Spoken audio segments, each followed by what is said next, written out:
The summer heat in Bensonhurst, Brooklyn, in 1960 didn't just rise from the pavement.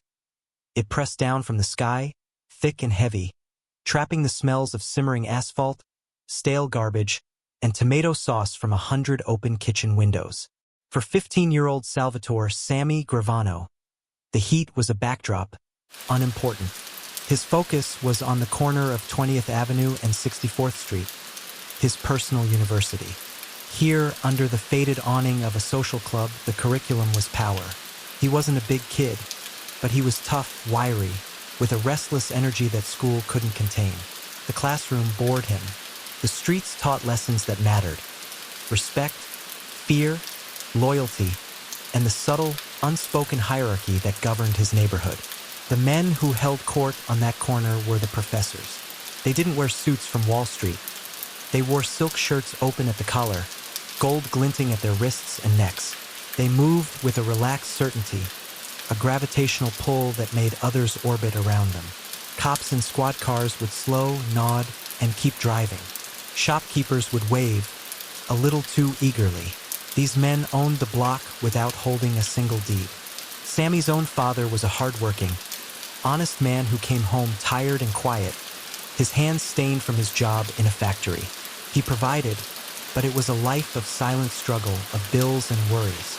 The men on the corner lived with a loud, defiant ease. They had answers, not questions. To a teenager chafing against the limits of a small apartment and a predictable future, their world wasn't frightening. It was magnetic. He started small, running errands. "Hey kid, go get me a pack of Luckies from the candy store. Take this envelope to the bar on 18th. Give it to the guy behind the counter." The errands were never paid with money. Payment was a nod, a clap on the shoulder, the priceless currency of recognition. He was being noticed. He learned to be quiet, observant, to remember faces and names, to understand that the envelope was never just an envelope. It was a signal, a transaction, a piece of a larger, invisible machine. His first real test came when he was 16. A local shopkeeper, a friend of his father's, was being shaken down by a pair of low-level punks from another neighborhood. They'd come in weekly, demanding a protection payment, getting louder, more threatening. The shopkeeper, a proud but frightened man, mentioned it to Sammy's father, who sighed with impotent anger. "What can I do? Call the cops? Then what? They break my windows when no one's looking." Sammy listened. He didn't say anything to his father. Instead, he went to the corner. He found one of the younger associates, a man named Nicky, who sometimes used him for errands. He kept his voice low, respectful. "Nicky, you know Mo, the tailor on 65th? He's having a problem. Some guys from Sunset are leaning on him hard. He's a good guy, quiet. It's bad for the neighborhood." Sammy didn't ask for help. He presented a problem affecting the ecosystem of the block. Nicky looked at him, a flicker of appraisal in his eyes. "Yeah, I'll mention it." 2 days later, the punks from Sunset Park stopped coming. Mo the tailor never knew why, but he breathed easy again. Sammy's father remarked on the good fortune. Sammy just nodded. He had learned the most valuable lesson yet. In this world, information was a weapon, and presenting a problem to the right person was often all it took to solve it. He had acted not with his fists, but with his understanding of the system. He had made the machine work, and in doing so, he had become a tiny, useful part of it. That night, lying in his bed, the sounds of the neighborhood drifting in, laughter from a distant party, the rumble of the subway, he felt a change. He wasn't just a kid from Bensonhurst anymore. He was someone who could get things done. The honest fatigue of his father's life suddenly seemed like a choice, and not one he was inclined to make. The corner, with its silk and gold and unspoken authority, wasn't just a place anymore. It was a destination, and Sammy Gravano had just taken his first deliberate step toward it. The acknowledgement from Nicky was a silent promotion. Sammy Gravano began to spend less time on the periphery of the corner and more time just inside its orbit. He wasn't one of the men in the silk shirts yet, but he was no longer just a kid running errands. He became a fixture, a quiet presence leaning against a parked car, soaking in the rhythm of the street. He learned that the social club wasn't a club at all in the usual sense. It was an office. The card games were meetings. The laughter was punctuation in serious conversations. His education accelerated. He learned the language. A friend of ours meant a made member of the mafia. A piece of work was a criminal job. Going to the mattresses meant war.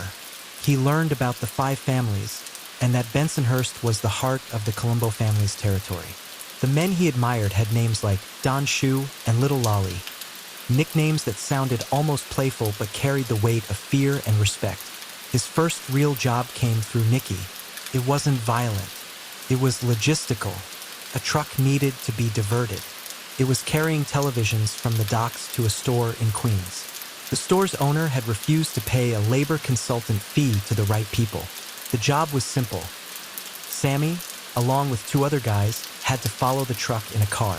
When it stopped at a red light in a quiet industrial area, they'd get out, show the driver a piece of paper with a union logo on it, fake but convincing, and tell him there was a paperwork discrepancy with his load.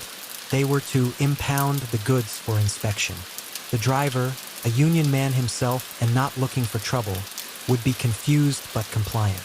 They'd direct him to a nearby warehouse owned by a friend, where the truck would be unloaded. The TVs would disappear, the driver would be sent on his way with a story about a mistake, and the store owner would learn a very expensive lesson about the cost of doing business in New York. Sammy's role was to be the lookout and to help move the boxes. It went off perfectly. There was no drama, no police. It was a clean, professional operation that netted thousands of dollars. His cut was $200, more money than he'd ever held at once. But the money wasn't the point. The point was the trust. He had been part of the machine's inner workings. He had seen how pressure was applied not with a bat, but with information, impersonation, and the sheer, audacious confidence of acting like you had every right to do what you were doing. He started to develop a reputation, not as a loudmouth or a bully, but as a reliable guy. Sammy's a steady hand. He overheard Nicky tell someone, "Quiet, gets it done." This was the highest praise. In a world of volatile egos and reckless talk, being known as calm and competent was a rare and valuable brand. This new status brought him into contact with a different tier. He was introduced to a man named Tato Orello, a respected captain in the Colombo family. Tato was older, with a quiet demeanor that commanded more respect than any shout. He had a construction business, a front that was more legitimate than most. He looked Sammy over one afternoon, his gaze thoughtful. "You like the work?" Tato asked, his voice gravelly. "It's not work," Sammy found himself saying, the words surprising him with their truth. "It's how things get done." Tato almost smiled. "That's one way of looking at it. The world has 2 sets of rules, kid. The ones in the books and the ones on the street. The smart man learns to read both." He gave Sammy a small task, collecting a weekly payment from a bar owner who was behind on his street tax. It was a test of demeanor. Sammy went in alone. He didn't swagger. He found the owner in the back office, placed the ledger book on the desk, and pointed to the missing amount. "Tato sent me. It's time to get square." He didn't threaten. He stated a fact. The owner, sweating, paid up immediately. When Sammy returned with the cash, Tato counted it, nodded, and put it away without a word. The lesson was imparted. Power often spoke softest. Sammy was climbing, but the higher he got, the more he saw the cracks in the glamour. He saw the paranoia, the constant glancing in mirrors, the fear of wires and informants. He saw the cost of loyalty when a guy who was family one day was a ghost the next, his name never to be spoken again. He understood that the gold and the silk came with a price. Your freedom, your peace of mind, your very life could be forfeit at the discretion of men in rooms he wasn't yet allowed to enter. Yet the pull was irresistible. For a young man who felt confined by the ordinary, the life offered a perverse sense of order, of belonging to a powerful, secret society with its own strict code. He was trading the predictable struggle of his father's life for a high-stakes game where the rewards were immense, and the penalties were ultimate. Lying in the dark, the buzz of the city his lullaby, Sammy Gravano made his choice. He didn't just want to be near the power anymore.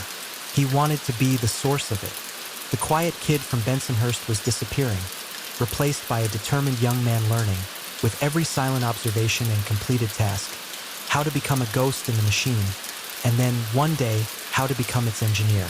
The quiet competence that Sammy Gravano cultivated became his ticket into rooms with thicker smoke and heavier decisions. Toto Orello, the old captain, continued to be his primary sponsor, but Sammy's work began to attract wider notice. He wasn't flashy, he was effective. In the world of the Colombo family, where talk was cheap and often dangerous, a man who produced results was a rare asset. His responsibilities evolved from collections and hijackings to protection, not the strong-arm kind, but the strategic kind. A construction company winning a big city contract might suddenly find its concrete deliveries halted or its union laborers unavailable. Sammy's role was to visit the site foreman or the company owner, not to threaten, but to explain the new reality. He'd lay out the problem, the logistical delays, the labor issues, and then present the solution. Hiring a certain security consultant, a friend of Toto's, or using a specific, if more expensive, concrete supplier.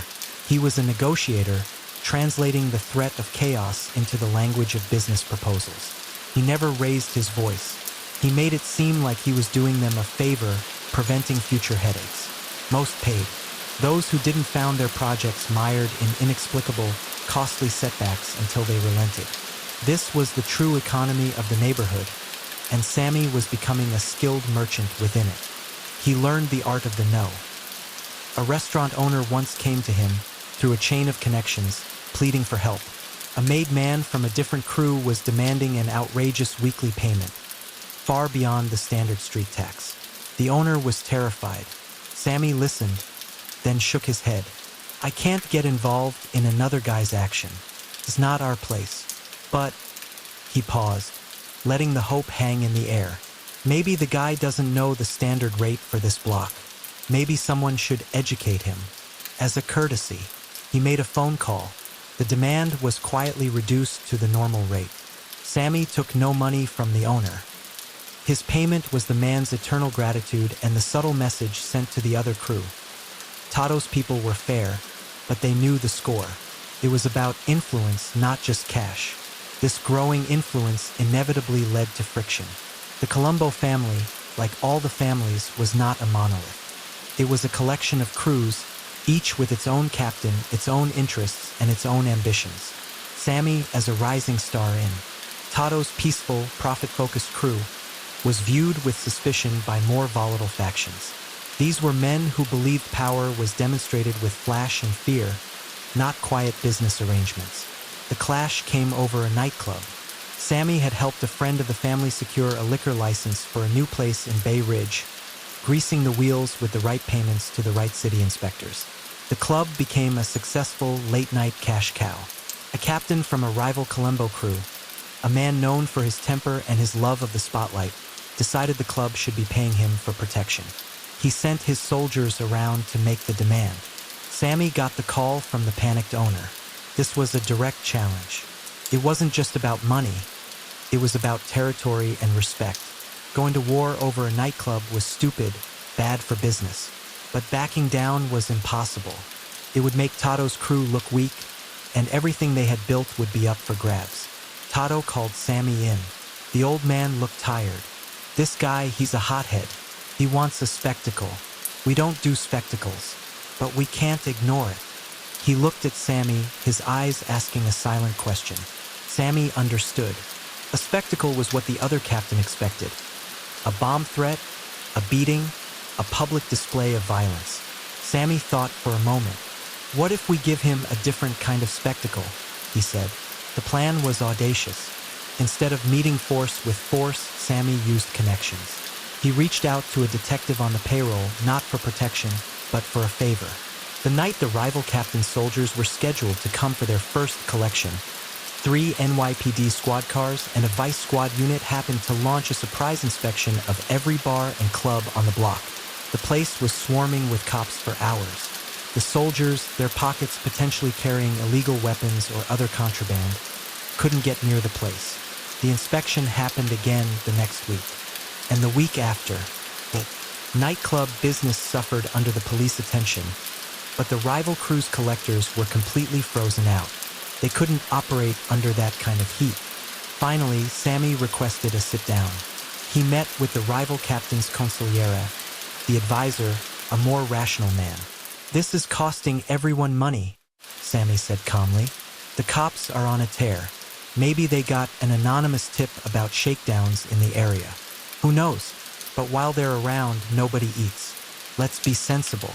The club pays a standard fee, split between our crews. No drama. The cops lose interest, the money flows again." The consigliere, recognizing the strategic defeat, agreed. The police presence magically vanished the next day. The rival captain was furious but outmaneuvered. Sammy had won without firing a shot, using the law as his weapon. The story spread. He wasn't just reliable, he was cunning. He could fight on a different terrain. But the victory had a cost. It made him more visible, and it made him enemies within his own family. The hot-headed captain now saw Sammy Gravano as a personal affront. And in the insulated, paranoid world of La Cosa Nostra, a personal affront was a debt that often demanded payment in blood. Sammy had learned to navigate the rules of the street and the rules in the books. Now, he was about to learn the most unforgiving rule of all. In the world he had chosen, no victory ever went unanswered. The quiet man was making noise, and the echoes were attracting the wrong kind of attention. The victory over the nightclub was a stone thrown into the still pond of the Gambino family's politics. The ripples spread far wider than Sammy Gravano had anticipated. On the surface, it solidified his reputation as a thinker, a strategist who could win battles without traditional warfare. But beneath that, it stirred up darker currents of envy and resentment. The hot-headed captain, whose name was Alphonse, didn't just feel outmaneuvered, he felt humiliated. In the closed society of La Cosa Nostra, where face was everything, a humiliation demanded a response. Sammy felt the change in the air. The respectful nods from associates in other crews now held a hint of wariness. Whispers trailed him when he walked into a social club. He was Tato's golden boy, but Tato was an old man, and his peaceful, profit-driven approach was seen as weak by the more militant factions who believed strength was demonstrated through fear and flash. Sammy's success was a challenge to their entire philosophy. Tato called him in. The captain's office was above a storefront, a plain room with a desk, a file cabinet, and a stunning view of a brick wall. Tato looked older, the lines on his face etched a little deeper. "Seek, Sammy." He lit a cigar, taking his time. "You did good with the club. Smart. But smart makes stupid men nervous. And Alphonse, he's a stupid man with a long memory. I didn't set out to make him look bad," Sammy said, which was mostly true. "It doesn't matter what you set out to do. It matters what happened. You showed him up. Now he's got to show everyone he's still strong. He's looking for a way. Let him look," Sammy said, an edge of defiance in his voice. Tato leaned forward, his voice dropping to a gravelly whisper. "This ain't the street with the punks from Sunset Park. Kid, this is the life. These men, they don't forget, and they settle scores in one way." He let the unspoken word, *murder*, hang in the smoke-filled air. "You need to be made. It's your only protection." Being made was the ultimate goal, the formal induction into the mafia as a full member, a soldier. It meant you were part of the family in blood, bound by the sacred oath of omerta, silence unto death. It offered protection. Killing a made man without authorization was a death sentence itself. But it also meant you were forever owned by the family, your life and death at their discretion. Sammy knew this was the next step, the only logical step, on the path he'd chosen. But hearing it laid out so bluntly, as a necessity for survival rather than a reward for success, chilled him. It was a door, and once he walked through, it locked behind you. The process wasn't immediate. It required sponsors, meetings, and the approval of the family hierarchy. While Tato began the slow machinery of his induction, Sammy's day-to-day life became a lesson in heightened paranoia. He varied his routes, He checked his car for tampering every morning. The easy confidence of the corner was gone, replaced by the taut awareness of a soldier in a silent, undeclared war. He found an unexpected ally during this tense period. Through the grapevine, he heard that Alphonse was having problems of his own. A lucrative gambling operation he ran was being skimmed by one of his own lieutenants. The lieutenant was well-liked, and Alphonse, all bluster and no finesse, couldn't prove it without causing a mutiny in his crew. Sammy saw an angle. He didn't go to Alphonse. That would be seen as rubbing salt in the wound. Instead, through a neutral party, he let it be known that he had a guy, a numbers whiz who was a ghost, completely unconnected, who could audit the books and identify a skimming pattern with absolute discretion. No fuss, no accusations, just facts. The message was received. A week later, a meeting was arranged in a neutral diner. Alphonse's consigliere was there, not Alphonse himself. The man was all business. If such a service existed, and it was rendered, it would be appreciated. It would be seen as a gesture of respect between crews. Sammy provided the auditor. The skimming was identified, the lieutenant was dealt with quietly, and Alphonse's operation was secured. Sammy asked for nothing in return. The gesture was calculated. It said, "Asterisk, I am not your enemy. I am a professional, and I can solve problems you cannot. Remember that." Asterisk. The tension didn't vanish, but it receded from a boil to a simmer. Alphonse couldn't move. Against a man who had just done him a solid without looking like an ungrateful fool, which in their world was almost as bad as being weak. Finally, in late 1970, the word came. The ceremony was set. It was held in a secluded house in Staten Island.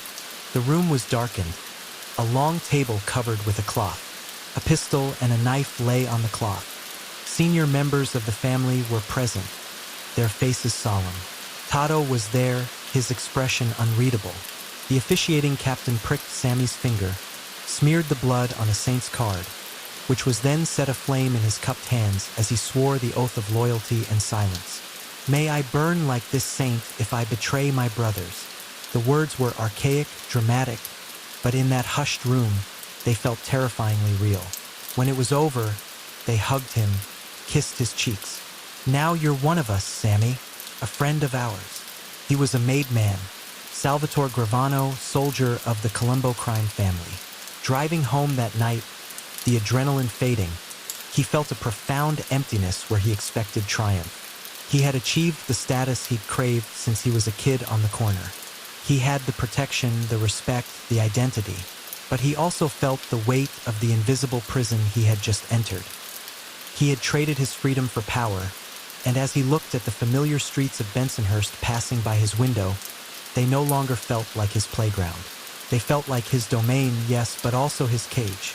The quiet kid was gone forever, replaced by a man bound by a bloody oath, whose survival now depended on navigating an endless, silent war where his newest brothers could also be his executioners. The game had just become mortal, and there was no walking away. The gold pinky ring felt foreign on his finger, a cold, heavy circlet of consequence. Being made changed everything, and yet, on the surface, Sammy Gravano's life in Bensonhurst looked much the same. He still frequented the same social clubs, still handled collections, still strategized over construction sites and parking lots. But the atmosphere had shifted. The respect was now automatic, ingrained, a reflex from every connected guy he passed. He was no longer Sammy, the reliable associate. He was Sammy, a soldier, a man of respect. The deference was a tangible force, but it was a force that came with chains. His first duty as a made man was not to a job, but to a system of meetings, rituals, and unbreakable protocol. He was expected to be available, to show his face, to contribute to the family's kitty, the shared fund that supported imprisoned members and their families. His independence, the very thing that had made him valuable, was now subsumed into the machinery of the crew. He reported to Tato, but Tato reported to the administration, the ruling panel of the Colombo family. Every decision, even a small score, now had to be considered for its impact on the wider family politics. The tension with Alphonse Persico's faction didn't dissipate with his induction. It just moved to a more formal, and therefore more dangerous, arena. Disputes were no longer street-level squabbles. They were matters for sit-downs, mediated by higher-ranking captains or even the boss himself. Sammy found himself spending long, tedious hours in back rooms of restaurants, listening to lawyers for the mob, conciliary argue over points of honor and percentages of profit. It was bureaucracy with a threat of violence, and it frustrated him. He was a man of action, of solutions, not of endless debate.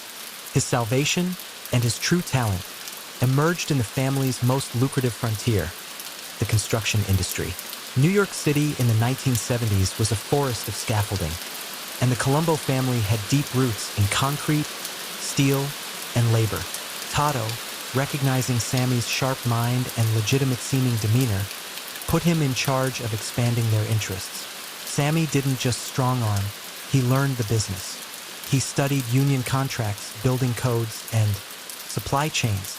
He could talk to a project manager about load-bearing specifications, and then, in the same conversation, subtly explain why using a non-union concrete supplier would lead to safety inspections that would shut the site down for weeks. He built a network of corrupt union officials, compliant contractors, and terrified developers. He didn't need to threaten violence. The threat was in the economics. He could make a project run smoothly, on time and under budget, by ensuring labor peace and material delivery. Or he could make it a money-bleeding nightmare. The choice was presented as a simple business proposition. Most chose the path of least resistance, and the Gravano consulting fee became a standard line item in construction budgets across Brooklyn and Staten Island. This success, however, further alienated him from the old-school mobsters like Alphonse, who viewed such white-collar infiltration as soft, as kid stuff. They were still robbing banks, running gambling, hijacking trucks, the classic high-risk scores. They saw Sammy's world of percentages and paperwork as boring, almost dishonorable. The divide was generational and philosophical. Sammy was building a sustainable, low-visibility empire. They were living off the adrenaline of the score. The breaking point came over a massive development project on the Brooklyn waterfront. Sammy had spent months putting the pieces together. The union locals were locked down. The concrete company was in hand. The zoning approvals were mysteriously fast-tracked. It was a multi-million-dollar operation that would funnel money into the family's coffers for years. Alphonse's crew, hearing of the potential windfall, demanded a large, upfront piece of the action for protection, claiming it was in their territory. Tato, ever the peacemaker, called a sit-down. It was held in a private room of a catering hall in Queens. Alphonse was there, flanked by his men. Sammy sat beside Tato. The project is built. On relationships I cultivated, Sammy stated, his voice calm but firm. It's built on my work. You want a share of the output? Fine. We can talk about a fair percentage of the profit once it flows. But an upfront tribute? That's not how this works. That kills the project before it starts. Alphonse smirked. Your relationships? You mean your handshakes with guys in hard hats? This is our life, Sammy. You don't get to play businessman and forget where you came from. You pay for the privilege of operating. The room chilled. It was a direct challenge to Sammy's entire method. Tato, trying to mediate, suggested a compromise. Sammy could feel the old man's power waning. The family was fracturing, and the strong were beginning to feed on the weak. The compromise was unsatisfying for everyone. Sammy had to give up a larger share than he wanted. Driving back with Tato, the old captain was silent for a long time. You see, he finally said, his voice weary, it's not enough to be right. It's not enough to make money. You have to feed the beast, all the beasts, and some beasts are never full. That night, Sammy looked at the gold ring on his finger.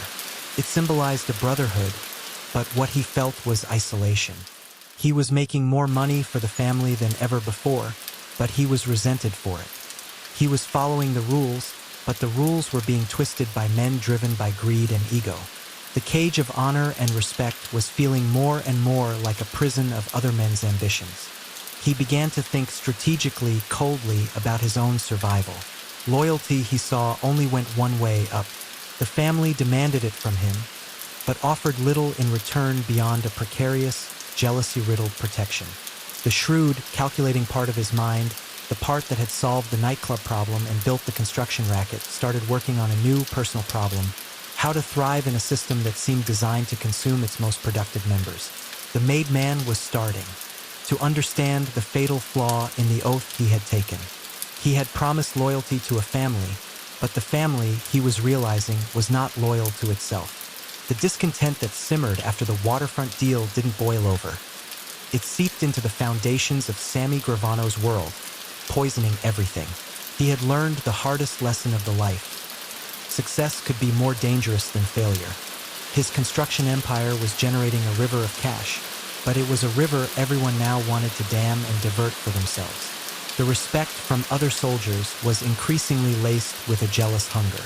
He was the bank, and in this world, banks got robbed even by their partners. His response was not to shrink, but to build a fortress. He took the profits and invested them in a business that was, for the first time, truly his own: a nightclub in Manhattan. It wasn't a social club front. It was a legitimate, glitzy venture with a velvet rope, high cover charges, and a clientele of lawyers, Wall Street guys, and celebrities. He called it the Suite. It was his declaration of independence. The money was clean, or clean enough to withstand scrutiny. More importantly, it was visible. It gave him a public identity beyond the shadows: Salvatore Gravano, successful nightlife impresario. It was a shield of legitimacy, and in the fishbowl of New York, it was harder to make a man like that disappear. The club also gave him a new kind of leverage. Politicians, judges, and cops came to be seen there. He comped their drinks, gave them the best tables. He wasn't buying them, he was associating with them. He was creating a public persona that was valuable to the family precisely because it was so separate from the grubby work of street taxes and concrete monopolies. He was becoming an asset they needed to keep clean. This move further deepened the rift with the old guard. Alphonse and his crew saw the Suite as an affront, a betrayal of the low-profile ethos. They muttered that Sammy was going Hollywood, that he thought he was better than the streets that made him. The criticism reached a peak when Sammy, needing to settle a licensing issue, was photographed shaking hands with a city councilman at the club's opening. The picture ran in a gossip column. In the social club the next day, the atmosphere was icy. "Nice picture in the paper," one of Alphonse's soldiers sneered as Sammy walked in. "You gonna run for office next? Maybe we should all call you Councilman Gravano." Sammy didn't take the bait. He just looked at the man, his gaze flat and calm, until the soldier looked away. The message was silent but clear. "I operate on a level you can't even understand." But the fortress had a vulnerable gate: his loyalty to Tato. The old captain was his sponsor, his protector, and his anchor to the Colombo family. As the internal politics grew more vicious, with factions jockeying for power in a leadership struggle, Tato's influence waned. He was a man of the old school, of quiet profit and avoidance of headlines, in a family increasingly dominated by loud, ambitious younger bulls. The crisis came from an unexpected direction. A dispute over a garbage hauling route in Queens, a classic gritty mob turf war, escalated into violence. A member of Alphonse's crew was shot and killed. The family was on the brink of civil war. The administration, desperate to avoid a bloody conflict that would bring down federal heat, needed a scapegoat, a sacrifice to appease the furious factions. They turned on Tato. The old man, they argued, had lost control of his crew. His peaceful ways had allowed tensions to fester. His star protege, Sammy, was off playing businessman in Manhattan instead of keeping a firm hand on the streets. The solution, brokered in secret meetings Sammy wasn't invited to, was brutal. Tato was to be stripped of his crew. His soldiers would be reassigned to other captains. He would be put on the shelf, a humiliating retirement. When Tato told him, the old man's voice was hollow, stripped of all its gravitas. "It's over for me, Sammy. The game, it changed. I didn't." Sammy felt a cold fury. This was the family's gratitude. This was the loyalty his blood oath had bought. Tato, who had always put the family's financial health above drama, was being cannibalized to feed the egos of weaker, louder men. "What about me?" Sammy asked, though he already knew the answer. "They'll scatter you," Tato said. "Probably give you to one of Alphonse's friends. A leash for the show dog." That night, standing behind the velvet rope at the suite, watching the beautiful people laugh under the strobe lights, Sammy Gravano made a calculation as cold as any he'd ever made about concrete or unions.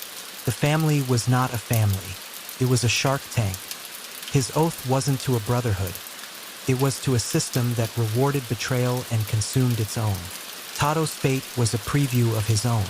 He had built a legal fortress. He had a public identity. He had money they couldn't easily touch. The only thing tying him to the sinking ship of the Colombo family was a sense of honor that none of them seemed to share anymore. The idea that had once been unthinkable began to form, tentative and terrifying, in the back of his mind. What if the cage door wasn't locked from the outside, but from the inside? What if he could walk away? But walking away from the mafia wasn't like quitting a job. It was a death sentence. Unless, a treacherous thought whispered, you had something to trade, something bigger than yourself. Information, the architecture of the life he had helped build. The thought was so blasphemous it felt like a physical shock. He pushed it away deep down, but it was there now, a seed planted in the dark soil of his betrayal. The loyal soldier was beginning to see himself not as part of the army, but as a potential prisoner of war. And prisoners, when offered a chance for freedom, have been known to talk. The dismantling of Tato Orello's crew was a quiet, bureaucratic execution. There was no violence, no dramatic showdown. It was done with paperwork and whispered reassignments. Sammy Gravano, now a soldier without a captain, was loaned to a crew led by a man named Joe, a solid, mid-level guy who was a known ally of the ascendant Persico faction. It was a transparent move. Joe was to be his handler, his minder. The message was clear. Sammy's independent streak was over. His profits were to be funneled upward, his decisions vetted. The golden goose was being moved to a smaller, more watched coop. Sammy played the part. He showed Joe the proper respect, kicked up a generous percentage of his construction and nightclub proceeds, and attended the required meetings. But inside, the calculation he'd begun at the suite was hardening into a plan. The family had shown its true nature. It was a parasite. He had built something substantial, and now they wanted to consume it while keeping him on a shorter and shorter chain. His loyalty, which had once been his core, now felt like a weakness to be exploited. He began to conduct a silent audit of his own life. He looked at his assets. The nightclub was clean, a legitimate business. His construction interests, while based on muscle and corruption, were layered through shell companies and looked legitimate on paper. He had savings they didn't know about, stashed away. He also had knowledge, an encyclopedic knowledge of the Colombo family structure, its rackets, its hidden ownerships, and most dangerously, its murders. He knew who gave the orders, who carried them out, and why. This knowledge had always been his burden. Now, he began to see it as potential capital. The catalyst for his final break wasn't a grand betrayal, but a series of small, ignoble ones. First, the family started leaning on the suite. They wanted it to become a private hangout for made men and their associates, a place where they could talk business openly. Sammy refused. It would destroy the club's appeal and draw immediate law enforcement attention. His refusal was seen as further insubordination. Then they came for his construction operations. A Persico nephew, a kid with more arrogance than sense, was placed as a project manager on one of Sammy's biggest sites, demanding a huge salary for doing nothing and skimming from the subcontractors. When Sammy complained to Joe, he was told to be a team player. The kid was family. His greed was to be tolerated. The final straw was personal. A friend of Sammy's from the neighborhood, a guy who ran a small trucking company and had always paid his street tax on time, was being squeezed for an impossible sum by one of Alphonse's old crew. The friend, desperate, came to Sammy. Sammy intervened, calling in a favor to make the problem go away. A week later, he was summoned before a panel of 3 captains. They accused him of interfering in another crew's business, of undermining the chain of command. They fined him $50,000, a fine, for helping a friend who was being robbed. As he stood there, listening to their hypocritical lectures about rules and respect, the last vestige of his belief in the code evaporated. The rules only existed to protect the powerful from the competent. That night, he drove to a payphone far from his usual haunts. He didn't call a lawyer. He called the FBI. He asked for the Organized Crime Task Force. When an agent answered, Sammy didn't give his name. He said only, "I have information about the Colombo family, high-level information, about murders, racketeering, the commission. I want to talk about a deal." He hung up. The next few days were a blur of surreal, clandestine moves. He was contacted through a cutout, a lawyer who represented other turncoats. Meetings were set in sterile, anonymous offices in federal buildings. He met with a team of prosecutors and FBI agents. They were skeptical, hardened men who had heard big talk before. But Sammy didn't talk in generalities. He gave them names, dates, amounts, locations. He described the inner workings of the cement and construction rackets with the precision of a CEO. He outlined the structure of the family tree. He was calm, detailed, and utterly convincing. He wasn't an emotional wreck looking for salvation. He was a businessman negotiating a merger. He was offering them the keys to the kingdom in exchange for one thing: his life and his family's life outside of prison. The deal was monumental. In exchange for his full, truthful cooperation against the entire Gambino crime family, he had since aligned with them, a move for greater power and protection. Including his boss John Gotti, all criminal charges against him would be dropped. He would enter the witness security program. He would vanish. The night before he was to formally begin his debriefings, he sat alone in his den. He looked around at the trappings of his success: the expensive stereo, the leather furniture, the artwork. None of it meant anything. He thought of the kid on the corner in Bensonhurst, yearning for the silk shirts and the respect. He had gotten all that and more. He had become a made man, a millionaire, a power. And it had all led to this. Sitting in a quiet room, preparing to erase himself from the world he had conquered, to become a ghost in order to avoid becoming a corpse. He felt no triumph, only a profound and chilling clarity. The life was a fraud. The honor was a myth. The family was a lie. The only thing that was real was survival. And sometimes, survival meant burning down the very house you spent your life building, just to escape the fire. Sammy the Bull Gravano, the feared and respected mobster, was gone. In his place was Salvatore Gravano, federal witness, a man who had looked into the abyss of the life he loved and decided, with cold, merciless logic, to sell it for parts. The ultimate betrayal was not an act of passion, but a calculated business. Decision. The circle that had begun with a kid learning the rules of the street was ending with the same man using those rules to destroy everyone who ever taught him. The student had not just surpassed the masters. He was about to dismantle their entire school. The sterile federal office was a world away from the smoke-choked back rooms Sammy Gravano had known. Here, the air smelled of lemon disinfectant and recycled air, not cigars and espresso. The heavy oak tables and leather booths were replaced by a formica-top table and metal chairs that squeaked. Across from him sat 2 FBI agents and a prosecutor from the Southern District of New York. They had stacks of files, legal pads, and a tape recorder. This was the machinery of the state, and Sammy had just volunteered to become its most important gear. The debriefing began not with the big names or the murders, but with the architecture. They wanted to understand the business.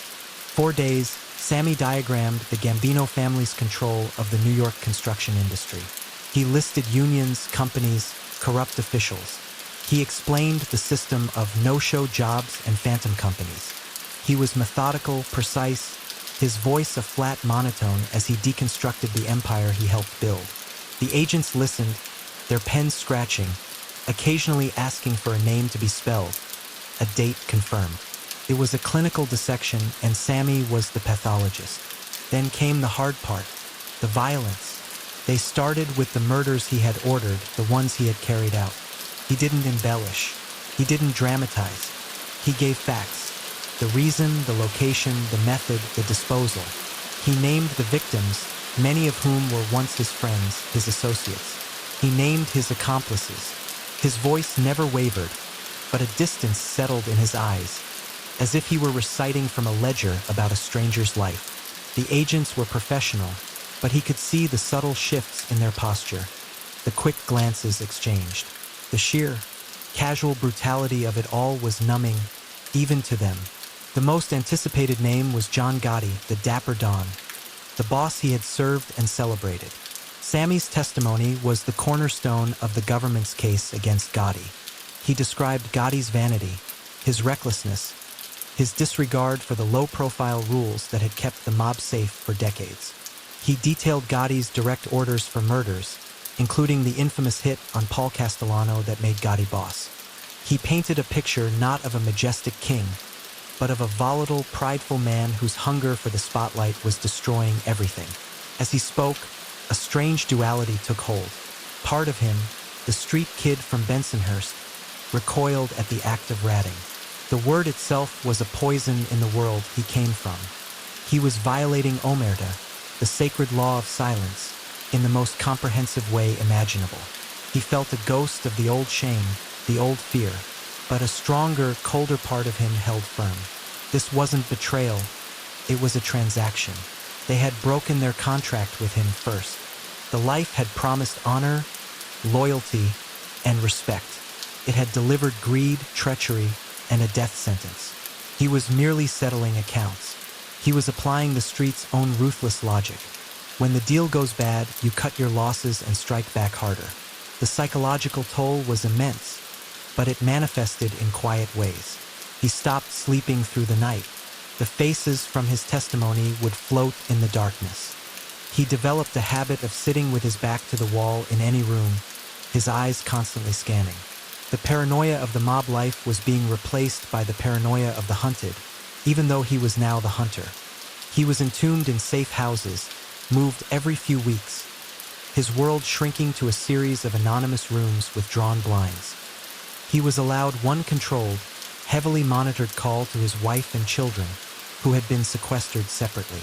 His daughter's voice, confused and scared, asking when Daddy was coming home, was a pain worse than any threat from the mob. He had provided them with a life of luxury, and now he was providing them with a life of fear and false names. The weight of what he had done, not to the goddess of the world, but to his own family, pressed down on him with a gravity that all his cold logic couldn't lift. Finally, the day came for him to testify in open court. He was walked through a labyrinth of hallways and holding cells, emerging into the stark brightness of a federal courtroom. All eyes were upon him. The press gallery was packed, and there, at the defense table, sat John Gotti, impeccably dressed, a look of pure, contemptuous hatred fixed on his face. It was a look Sammy had seen before directed at others. Now it was for him. 4 days on the stand, under direct and cross-examination, Sammy laid out the life. He withstood the defense attorney's attempts to paint him as a liar, a murderer saving his own skin. He didn't get angry. He didn't flinch. He just repeated the facts. His calm, matter-of-fact demeanor was more devastating than any emotional performance could have been. The jury believed him. The world believed him. When the verdicts came in, guilty on all counts for Gotti and his co-defendants, Sammy felt nothing resembling joy. He felt a hollow finality. A door had slammed shut on his past. There was no going back, not even in memory. He had burned the bridge and salted the earth behind him. In the aftermath, as he was processed into the witness security program, he was given his new identity. A new name, a new birth certificate, a new social security number. A past fabricated by bureaucrats. He looked at the documents. The name meant nothing. He was no longer Sammy, the Bull Gravano, the feared mobster. He wasn't even Salvatore Gravano, the federal witness. He was a ghost, a paper person with a history written in a government office. The kid from the corner, the made man, the nightclub owner, the informant. All those selves were now artifacts, locked away in a vault of court transcripts. The only thing left was the man in the empty room, waiting to be relocated to somewhere in America, to start a life that wasn't his, forever listening for footsteps that, thanks to him, would never come for John Gotti again, but might always be coming for him. The desert air of Arizona was a dry, alien scrape against the lungs, nothing like the humid, close embrace of Brooklyn. The safe house was a modest, beige stucco home in a quiet subdivision where every third house looked the same. This was Sammy Gravano's new world. He was now Jimmy Moran, a recently relocated salesman from back east. The name felt like a bad suit, ill-fitting and cheap. His past was a locked file in a Justice Department cabinet. His present was a series of cautious routines taught by U.S. Marshals. How to shop, how to bank, how to always check the rearview mirror. For the first few months, the numbness of the transition was a kind of blessing. The adrenaline of the trial, the terror of retaliation, faded into a dull, watchful routine. He followed the rules. He kept his head down. He tried to be Jimmy. He got a job managing a small construction supply yard, a legal, gray flannel version of his old life. The work was mindless, the conversations with customers superficial. He was a ghost pretending to be a person. But a man like Sammy Gravano couldn't live as a ghost. The very instincts that had made him a success in the life ambition, hustle, the desire for control, began to chafe against the constraints of his protection. The marshals provided a stipend, enough to live but not to thrive. He watched his savings, the money he'd cleverly hidden from the government and the mob, dwindle. The fear of physical death was being replaced by a quieter dread. The death of significance, of living and dying as Jimmy Moran, a nobody in a beige house. He also missed the texture of real power. The respect he commanded now was from marshals who saw him as an asset, or from neighbors who saw a quiet, middle-aged man. It was transactional or mundane. He missed the unspoken gravity he carried in a room, the silent language of deals and understandings. The desert was clean, quiet, and utterly empty of the cunning, dangerous energy that had always been his oxygen. Slowly, carefully, he began to test the boundaries of his cage. He started with small, legitimate ventures. Using his construction knowledge, he began doing small, off-the-books consulting for local builders, analyzing bids, suggesting suppliers. He was good at it. The money was decent, and it felt like using his brain again. But it was small time, frustratingly so. The old network, though shattered, had tendrils. Through encrypted means known only to a few turned witnesses, he made contact with others in the program. Their conversations were a symphony of shared disillusionment. They talked about the boredom, the financial struggles, the surreal difficulty of living a lie 24 hours a day. They were all former predators, now living like mice. In these conversations, a dangerous idea began to be voiced not as a plan, but as a fantasy. Asterisk, what if we could do something out here? Something clean but big. Asterisk. Sammy's venture became a chain of fitness centers. It was perfect, a legitimate, cash-heavy business growing in the 1990s boom. He partnered with a few other relocated individuals, men with backgrounds in labor relations and security. They secured loans, scouted locations, and opened their first gym. It was hard work, but it was his work. For a while, the thrill of building something again, of seeing profits grow, masked the unease. He was Jimmy Moran, successful small businessman. But the habits of a lifetime are hard to break. To get permits expedited, he found himself leaning on the kind of persuasive skills Jimmy Moran shouldn't have. To deal with a competing gym chain, he used tactics of intimidation, more suited to a Brooklyn social club than a Phoenix strip mall. The business succeeded, but the methods carried the faint, familiar scent of his old life. The most corrosive element was the sense of impunity. He had beaten the system. He had taken down John Gotti and walked away. The marshals watched him, but they were bureaucrats, not street-smart wise guys. A subtle arrogance took root. He began to believe his own legend, that Sammy Gravano was too smart, too valuable to be truly constrained. He started to skirt the edges of his agreement, traveling without full notification, using older, unofficial contacts to facilitate business deals. And then the fatal pivot. The fitness business was good, but it wasn't fast. An old contact from his new circle, a man with ties to the drug trade in the Southwest, presented an opportunity. It was a distribution network for ecstasy, the club drug that was fueling the rave scene. It was low violence, high profit, and seemed a world away from the bloody streets of New York. To Sammy, it looked like just another business proposition, supply and demand. The massive, calculated risk was obscured by the logic of the profit margin. He convinced himself this wasn't a return to the life. It was an investment, a sideline. He was wrong. It was the life. The moment he involved himself, he stepped back into the shadow world.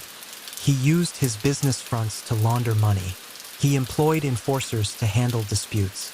He was applying the old blueprint to a new product. The machinery, once restarted, was hard to control. The end came not with a dramatic shootout, but with a wiretap. The DEA, investigating the ecstasy ring, had no idea Jimmy Moran was Sammy Gravano. But as they listened, they heard a voice with a strange, hard Brooklyn accent giving orders with calm, chilling authority. The patterns of speech, the structure of the organization, it rang bells for an old organized crime prosecutor. Fingerprints were matched. The ghost was pulled, blinking back into the light. In 2000, U.S. Marshals and DEA agents arrested Salvatore Gravano at his spacious Arizona home. As the cuffs clicked shut, the look on his face wasn't one of anger or fear, but of profound, weary recognition. He had tried to outrun his own nature. He had traded the gilded cage of the mob for the beige prison of witness protection, and then had tried to rebuild a palace in the desert. But the foundation was always the same: a refusal to live small, a hunger for the game. He had escaped death at the hands of John Gotti only to walk, eyes open, into a different kind of trap, one built by his own restless, indomitable, and fatal need to be, once again, the man in charge. The witness had forgotten the first rule of survival. When you make a deal with the devil to escape hell, you can never go back to doing business on your own terms. The fluorescent lights of the courtroom in Phoenix hummed with a sickly energy. It was a different setting, a different charge, but the ritual was hauntingly familiar. Sammy Gravano, now in his mid-50s, his hair thinner, his face etched with the lines of a man who had lived a dozen lives, stood before the judge. He was no longer the sharp-suited mobster or the protected witness in a guarded bubble. He wore a standard-issue prison jumpsuit. The charge, running a multi-million-dollar ecstasy distribution ring. The irony was a bitter pill. He had cooperated with the government to bring down the most powerful mafia boss in America to avoid a life sentence. Now, he was facing a life sentence anyway, delivered by the same system that had once been his savior. His own lawyers argued for leniency, citing his past cooperation. The prosecution argued the opposite. His return to crime showed a profound contempt for the law and the second chance he'd been given. As he listened, Sammy felt a strange detachment. The legal arguments were just noise. He had already conducted his own trial in his own mind during the sleepless nights in his holding cell. The verdict was clear. He had outsmarted himself. He thought back not to the glory days but to the moment of his deal. He had seen it as the ultimate power move, using the government as a weapon to destroy his enemies and secure his freedom. He had been the puppet master, but he misunderstood the nature of the deal. The government hadn't offered him freedom. It had offered a transfer of ownership. They owned his story, his identity, his future. And when he tried to reclaim ownership, to build something for himself on his own terms, he violated the contract. He was an asset that had malfunctioned, and now he was being decommissioned. The judge's voice cut through his thoughts. The sentence was 20 years. A number. It wasn't the electric chair he might have faced from the mob, but it was a death sentence of a different kind. He would be an old man when, and if, he got out. The desert sun he had come to know would be seen through bars. As he was led from the courtroom, the cameras flashing, he didn't look at the reporters. He looked straight ahead, his expression unreadable. There were no more moves to make. The game was finally, definitively over. Back in a federal prison, a different one this time with higher security for high-profile turncoats, Sammy Gravano adapted once more. The hustle was gone. The ambition was spent. He became a model prisoner in the most passive sense. He caused no trouble, kept to himself, and spent his days reading and writing. He worked on his memoirs not to justify but to explain, to map the twisted road from the corner in Bensonhurst to the cell.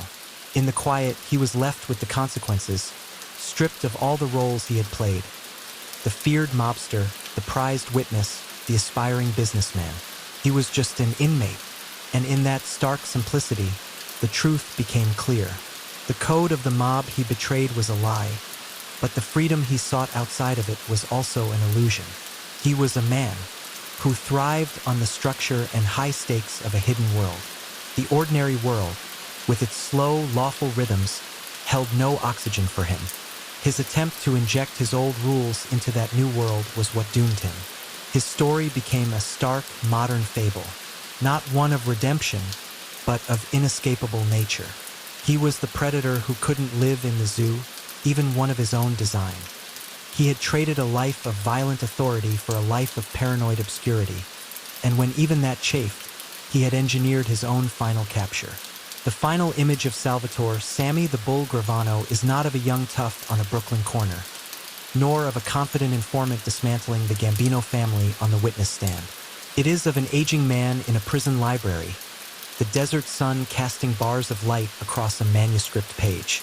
He is chronicling the blueprint of a life that could only ever end in a cage, whether one of honor among thieves, one of protected secrecy, or one of concrete and steel. He had sought power in every arena, and in each he found a different kind of prison. His legacy is the map of those walls, a cautionary tale written not in blood, but in the relentless, unforgiving logic of the choices he made every step of the way.